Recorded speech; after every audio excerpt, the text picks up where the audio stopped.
골목길 어디서나 흔히 볼 수 있는 음식물 쓰레기 수거함. 이 음식 썩는 냄새와 몰려드는 파리떼로 옆을 지나가는 것조차 불쾌할 때가 한두 번이 아닌데요. 네, 그러다 보니 어느 동네를 가나 비슷한 모습으로 뒷골목 음산한 또 사람들 눈에 잘 띄지 않는 곳에 자리를 잡고 있습니다. 네, 하지만 특히 음식물 쓰레기 수거함이 문제가 되는 건 단지 지독한 냄새 때문도 또 징그러운 해충 때문도 아니라고 하는데요. 아, 저 뚜껑 열 때 너무 그러니까 더러우니까.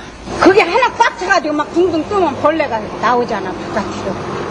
만져도 찝찝하고 집에 가서 뭐 씻어도 조금 찝찝하고 진짜.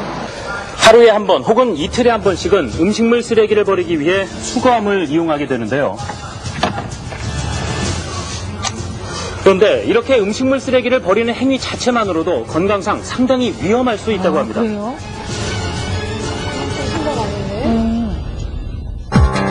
네, 매일 음식물 쓰레기를 버리러 가면서 만지게 되고 또 하루에 몇 번씩도 옆을 지나가게 되는 음식물 쓰레기 수거함. 얼마나 지저분할지 짐작해 보신 적 있습니까? 제작진이 세균 배양 실험 기구로 음식물 쓰레기 수거함을 무작위로 검사해 봤는데요. 사람의 손이 직접 닿는 뚜껑 부위에서 채취를 했습니다. 겉보기에는 위생 상태가 양호한 수거함도 몇 개 눈에 띄었었는데요. 과연 어떤 결과가 나왔을까요? 음식물 쓰레기를 버리다 보면 반드시 닿아야만 하는 수거함 손잡이와 뚜껑에서 나온 세균들입니다. 식중독의 원인이 될 수 있는 황색 포도상 구균과 대장균이 다량 검출이 됐는데요. 저희가 모두 4곳에서 표본을 추출했습니다. 식당과 또 주택가, 아파트에 있는 수거함 뚜껑, 그리고 하나는 수거함 속에서 그 표본을 채취했는데요. 육안으로 식별이 가능하도록 배양을 해봤습니다. 자, 수치로 확인해 보실까요?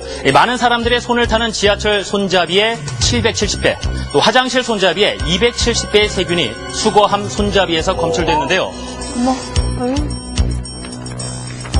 네, 지금 보시는 그래프는 대장균 수에 관한 결과입니다. 화장실 좌대에서 나온 대장균 수보다 9배 가까이 많았습니다.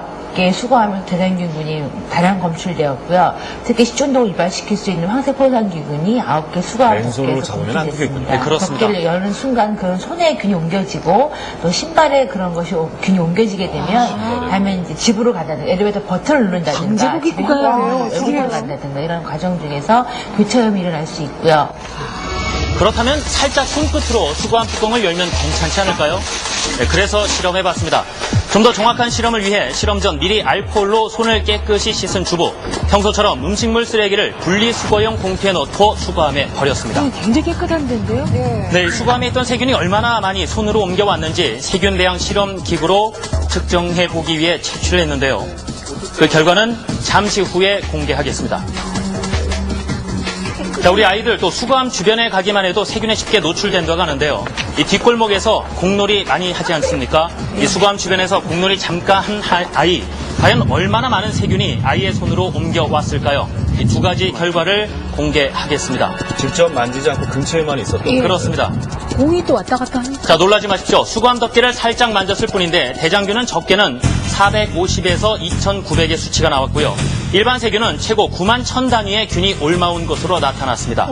게다가 문제는 이런 손으로 집으로 들어갈 때까지 문고리며 여러 가지 물건들을 만지게 되기 때문에 수거함에 음식물 쓰레기 잘못 버렸다가는 내 손으로 집안에 유해 세균을 잔뜩 불러들이는 상황이 된다는 겁니다. 대장균이나 황색 포도상구균이나 모두 다 장염을 일으킬 수 있는 균 중에 하나입니다. 특히 소아나 노인같이 면역이 떨어져 있는 분들은 이제 심한 장염으로 인해서 폐혈증도 유발할 수가 있겠고요.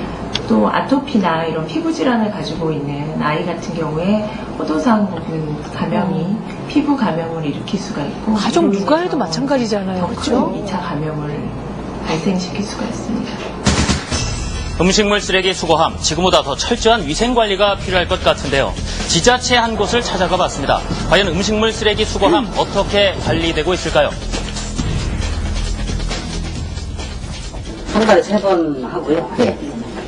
동절기에는 뭐 한 달에 2번 정도 하고. 세균이 어떻게 나오고 있는지 그런 조사나 이런 거. 그거는 아직까지 해본 적은 없어요. 세균은 뭐 조사까지 해본 적은 없고. 애들도 뭐 주민들 편의 입장에서 각종 많은 세척을 주기적으로 했으면 좋겠는데 한정된 예산으로 그걸 다 충족한다는 거는 좀 무리가 있거든요. 지금 아파트는요. 안 하는 것 같은데. 매일 방식이잖아요. 아파트는 아무 문제가 없어요. 네, 아파트 단지 내에서 관리한다는 아파트 내 수거함 얼마나 또 잘 관리가 되고 있을까요? 안 씻어주지. 우리가 씻지. 아, 그냥 뭐 이래가지고 그냥 뭐 설러가지고 뭐 깨끗이 보이면 되잖아. 네, 그래서 기존 수거함을 페달을 발로 눌러 뚜껑을 여는 방식의 수거함으로 교체하기만 해도 지금보다 위생 상태가 많이 개선될 수 있다고 합니다. 그러려니 또 지금까지 그렇게 해왔거니 하는 생각보다는 좀 더 적극적인 자세가 필요할 것 같은데요. 잘 하시면 또 비누와 물로 적절하게 이루어지면 70~80% 이상 그 세균을 다 없앨 수가 있습니다.